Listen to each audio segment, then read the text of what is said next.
नमस्कार, मैं हूं आपके साथ मयंक। आज 1 मई है और पिछले 12 घंटे के अंदर जो बड़े डेवलपमेंट्स हुए हैं, खास तौर पर हॉर्मूज को लेकर, उस पर हम बात करेंगे। मैं सीधा पॉइंट पे आना चाहता हूं। देखिए, पहली बड़ी खबर, अहम खबर यह है कि चीन ने अपने कई डिस्ट्रॉयर्स और अपने जंगी जहाज स्ट्रेट ऑफ हॉर्मूज के करीब भेज दिए हैं। ऐसी जानकारियां सामने आ रही हैं। 48वीं एस्कॉर्ट टास्क फोर्स ये जो है डिप्लॉय कर दी है चीन ने हॉर्मूज के करीब, और इसको टारगेट ये दिया गया है जो चीन के जहाज आ रहे हैं, ईरान से जो चीन के जहाज निकलेंगे तेल लेके, उनको सुरक्षित तरीके से चीन पहुंचाना है। इसके लिए चीन ने अपनी नेवी तैनात कर दी है। हॉर्मूज में कई जंगी जहाज देखे गए हैं और 48वीं एस्कॉर्ट टास्क फोर्स जो है वो वहां मौजूद है। साथ में कई चीन के डिस्ट्रॉयर्स होने की भी खबरें हैं। चीन का डिस्ट्रॉयर है 052 डीएल। ये कई संख्या में ये डिस्ट्रॉयर्स वहां तैनात कर दिए गए हैं। यानी चीन ने हॉर्मूज को लेकर अब बड़ा एक्शन ले लिया है, क्योंकि शायद अब जिस तरह से डोनाल्ड ट्रंप घेर कर खड़े हैं, उसके बाद अब चीन का धैर्य जवाब देने लगा है, क्योंकि चीन की इकोनॉमी को सीधा अफेक्ट हो रहा है। ईरान का ऑयल सप्लाई रुक चुका है, खासतौर पर जो चीन जाता था। उसके बाद अब चीन ने ये बड़ा कदम उठाया है और अपनी नेवी को जो है भेज दिया है स्ट्रेट ऑफ हॉर्मूज, और अदन की खाड़ी में भी कुछ जहाज पहुंच गए हैं चाइना के। इस तरह की खबरें हैं जो कि कई अलग अलग डिफेंस सोर्सेज से बाहर आ रही हैं, और इसमें डिस्ट्रॉयर्स भी हैं। यानी चीन का प्लान साफ है कि डोनाल्ड ट्रंप भले अपना जो है जहाज लेके खड़े रहे, लेकिन हमारे जहाजों को छूने की जरूरत नहीं है। हम ईरान के साथ अपना तेल का व्यापार जारी रखेंगे। अब ये एक ऐसा मौका है इस जंग में जब सीधे तौर पर चीन की जो ये एस्कॉर्ट टास्क फोर्स है, इसके जहाज और अमेरिका के जहाज आमने सामने हो सकते हैं। देखिए, मामला अब यहां से जो है थोड़ा सा बिगड़ता जा रहा है, और मामला जो है वो ईरान और अमेरिका के बीच था, अब ये ऑयल वॉर में बदल रहा है। मामला शुरू हुआ था यूरेनियम से और न्यूक्लियर से, न्यूक्लियर प्रोग्राम को लेकर, लेकिन अब ये ऑयल वॉर हो चुका है। तो ये पहला मौका होगा जब चीन के जहाज और अमेरिका के जहाज आमने सामने हो सकते हैं। देखिए, इसके अलावा यह भी बताया जा रहा है कि जिस तरह से डोनाल्ड ट्रंप ने यह फैसला किया है कि अभी लंबे समय तक चल सकता है, जो नाकाबंदी कर रखी है ये लंबे समय तक चल सकती है, और डोनाल्ड ट्रंप इसको बड़ा सफल बता रहे हैं। ऐसी सूरत में चीन ने ये फैसला कर लिया है कि अब अमेरिका को सप्लाई होने वाला रेयर अर्थ मटेरियल और बाकी का जो सामान है जो कि अमेरिका चीन से आयात करता है, इस पर रोक लगाई जा सकती है। देखिए, मैंने आपको पहले ही कहा था, 4-5 दिन पहले मैंने जो वीडियो बनाया था उसमें मैंने आपको कहा था कि चीन की तरफ से जो पहला एक्शन होगा वो अमेरिका को सप्लाई होने वाला रेयर अर्थ मटेरियल जो है वो रोक दिया जाएगा। और वैसा ही होता आगे बढ़ता दिख रहा है मामला कि अमेरिका जो सामान जाता है चीन से वो रोक दिया जाएगा। ट्रंप का दौरा है चाइना का, उसके पहले ये सब डेवलपमेंट बता रहे हैं कि तनाव चरम पर पहुंचता जा रहा है अमेरिका और चीन के बीच में। इसके साथ देखिए, खबरें ये भी आ रही हैं, मैं चीन की बात क्यों कर रहा हूं आपको बताऊंगा। चीन ने साउथ चाइना सी में सिचुआन तैनात कर दिया है। ये ड्रोन कैरियर है, ये वो जहाज है, जंगी जहाज है जो कि ड्रोन कैरियर है, अपने साथ ड्रोन लेके चलता है, और GJ-11 ड्रोन्स जो है चाइना के वो इसमें तैनात कर दिए गए। ये काफ़ी सारे डेवलपमेंट हैं जो चाइना ये इंडिकेट कर रहा है कि अब अगर ज़रूरत पड़ेगी तो हम अपनी नौसेना का इस्तेमाल करेंगे स्ट्रेट ऑफ हॉर्मूज में जहाज़ों को सुरक्षित निकालने के लिए। ये संदेश दिया जा रहा है। और ये बड़े बड़े डेवलपमेंट कब हुए हैं? बिश्केक में SCO समिट होती है, उसमें चीन और ईरान के रक्षा मंत्री की मुलाकात होती है, और उस मुलाकात के फौरन बाद चीन की तरफ से ये खबरें आनी शुरू हो जाती है। यानी आप देखिए, एक बड़ा कोऑपरेशन चल रहा है चीन और ईरान के बीच में। इसके बारे में सभी जानते हैं, वॉर के समय भी था, लेकिन अब ये स्ट्रेट ऑफ हॉर्मूज को लेकर बड़ा डेवलपमेंट। दूसरा देखिए, एक और अहम खबर, हम स्ट्रेट ऑफ हॉर्मूज में आए। कल आपने कई जगह देखा जिस तरह से खबरें सामने आई कि व्लादिमीर पुतिन ने डोनाल्ड ट्रंप से 90 मिनट तक बात की। अब सवाल यह है, मैंने इसको लेकर डोनाल्ड ट्रंप के जितने बयान छके, अमेरिका के जितने बड़े अखबार हैं, न्यूज़ चैनल्स हैं, अलग अलग वेबसाइट्स हैं, इनको सबको मैंने बड़ी माइन्यूटली समझने की कोशिश की। देखिए, 90 मिनट तक अगर पुतिन ट्रंप से बात करते हैं तो निश्चित तौर पे सबसे बड़ा मुद्दा हॉर्मूज था। इसमें कोई शक नहीं है। अब इसमें पुतिन क्या कहना चाह रहे हैं और डोनाल्ड ट्रंप ने क्या जवाब दिया, इसमें मैं बड़ा खंगालता रहा। जो सबसे इंपॉर्टेंट बात निकल के सामने आई वो ये, डोनाल्ड ट्रंप ने खुद ही ये बात बताई कि पुतिन ने ये प्रस्ताव सामने रखा है कि ईरान का जो यूरेनियम है उसको लेकर रूस जो है वो बड़ी मध्यस्थता कर सकता है, और शायद पुतिन ने अपना वो प्रस्ताव फिर से दोहराया कि अगर जरूरत है तो ईरान अपना यूरेनियम हमें सौंप दे, हम इसके लिए तैयार हैं। इस तरह की बात संभवतः पुतिन ने सामने रखी। लेकिन डोनाल्ड ट्रंप ने इसका क्या जवाब दिया? डोनाल्ड ट्रंप ने इसका जवाब दिया, I would rather have you to be involve with ending the war with Ukraine, to me that would be more important. Donald Trump ने यह कहा कि भाई आप अगर यूक्रेन में युद्ध खत्म करेंगे तो यह मेरे लिए ज्यादा महत्वपूर्ण है, बजाय ईरान में आप यूरेनियम अपने पास रखें। देखिए, खबरें ये थी पहले ही कि जब ये बात पुतिन ने कही थी, जब ईरान के विदेश मंत्री दौरे पर थे रूस के, उसी समय पुतिन ने ये बात कह दी थी। अब्बास अराक्ची साहब रूस गए थे, तभी पुतिन ने ये बात कह दी थी कि अगर यूरेनियम वाला प्रस्ताव उन्होंने सामने रख दिया था कि ईरान चाहे तो अपना यूरेनियम हमें दे सकता है। अब यही बात, इसके बाद जो है अमेरिका ने ये बात मना कर दी। डोनाल्ड ट्रंप ने इस बात को अस्वीकार कर दिया कि नहीं, हम ऐसा नहीं चाहते। लेकिन उसके बाद भी पुतिन का ये प्रस्ताव रखना, बात करने के दौरान सीधा ट्रंप से, और ट्रंप का ये कहना, एक प्रकार से ट्रंप ने उसको फिर मना किया, ये इस बात की ओर बड़ा इशारा कर रहा है कि रूस और अमेरिका के बीच में हॉर्मूज को लेकर किसी भी तरह की एक राय नहीं है।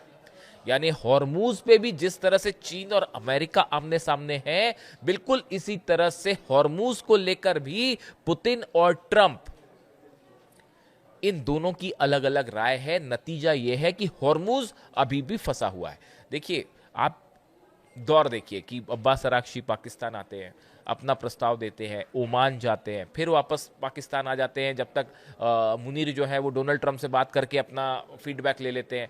उसके बाद जो है रूस जाते हैं अब्बास अराक्ची साहब, फिर वापस इस्लामाबाद आते हैं, उसके बाद अमेरिका को फिर प्रस्ताव देते हैं। इस बीच में पुतिन का यह कहना कि भाई यूरेनियम हम रखने को तैयार है, और उसके बाद आखिरी में, इन सब के बाद आखिरी में डोनाल्ड ट्रंप की और पुतिन की चर्चा होती है।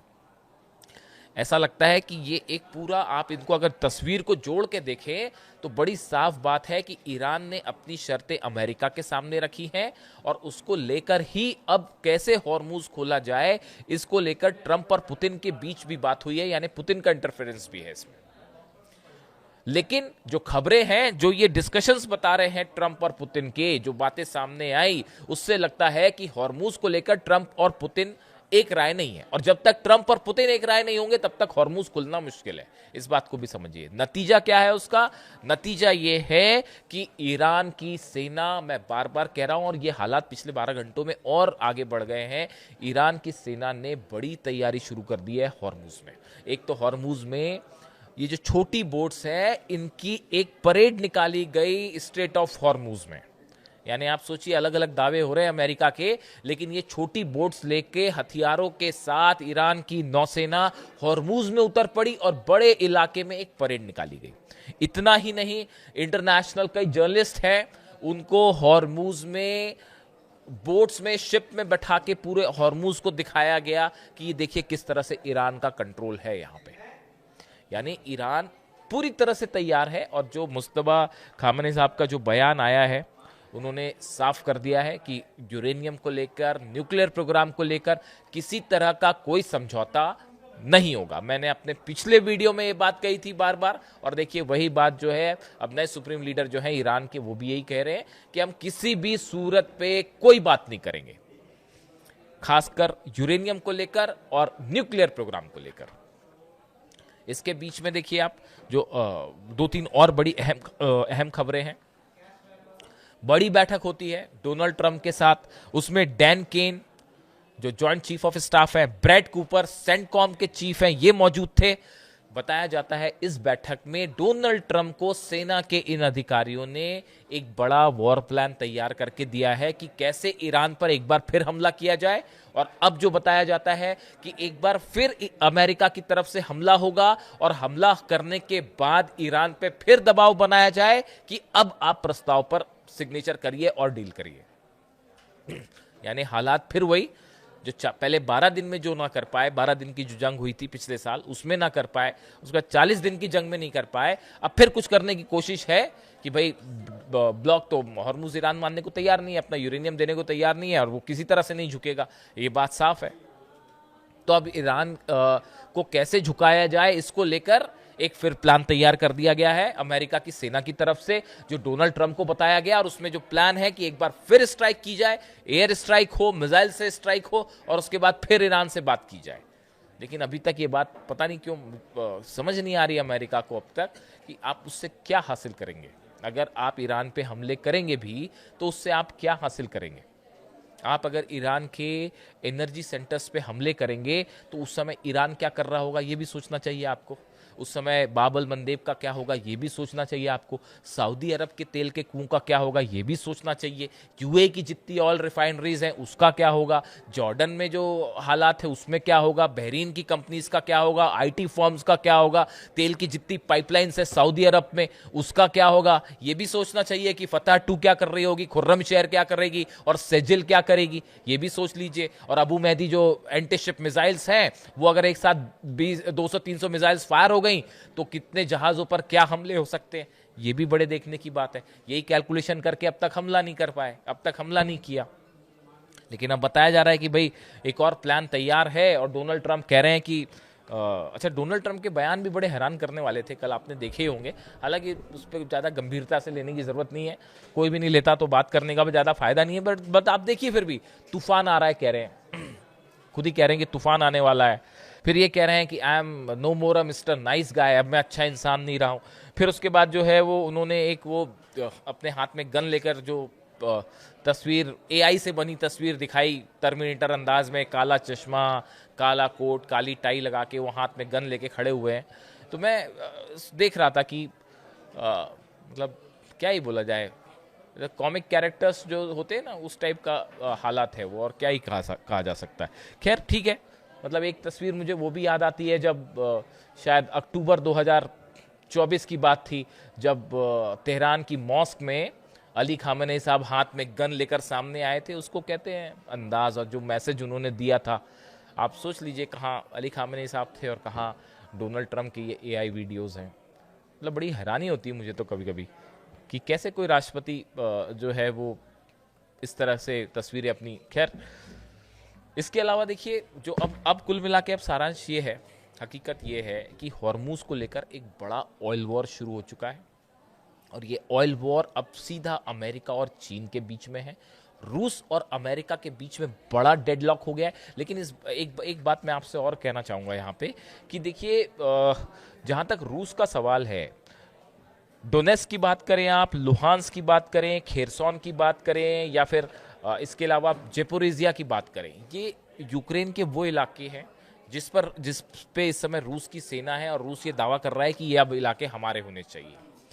बड़ा नज़र रखिएगा इस बात को लेकर कि इस पे अब रूस का क्या एक्शन होता है, और क्या इन एरियाज में एक्शन के साथ साथ हॉर्मूज को लेकर भी कोई खबर आती है। अभी मैं कोई दावा नहीं करना चाहता, समझदार को इशारा काफ़ी होता है। नज़रें बनाए रखिएगा इस चीज़ को लेकर कि यूक्रेन वॉर के ये जो 5 जगह है जिन पर रूस दावा कर रहा है, इसको लेकर क्या खबर आती है और हॉर्मूज में क्या डेवलपमेंट्स होते हैं। कई सारी चीज़ें ऐसी होती हैं जो पर्दों के पीछे होती हैं, उसको समझने की ज़रूरत होती है बस। तो इस पे नज़र रखने की ज़रूरत है। बाकी हॉर्मूज को लेकर हालात साफ है। ईरान की सेना एक बड़ी जंग की तैयारी में पूरी तरह से डटी हुई है, और किसी भी सूरत में ऐसी कोई डील नहीं होगी जो यूरेनियम को लेकर या न्यूक्लियर प्रोग्राम को लेकर होगी। ये सुप्रीम लीडर की तरफ से साफ कर दिया गया है। जो भी अपडेट होगा आप तक पहुंचाऊंगा। वीडियो कैसा लगा जरूर बताइए। Thank you so much.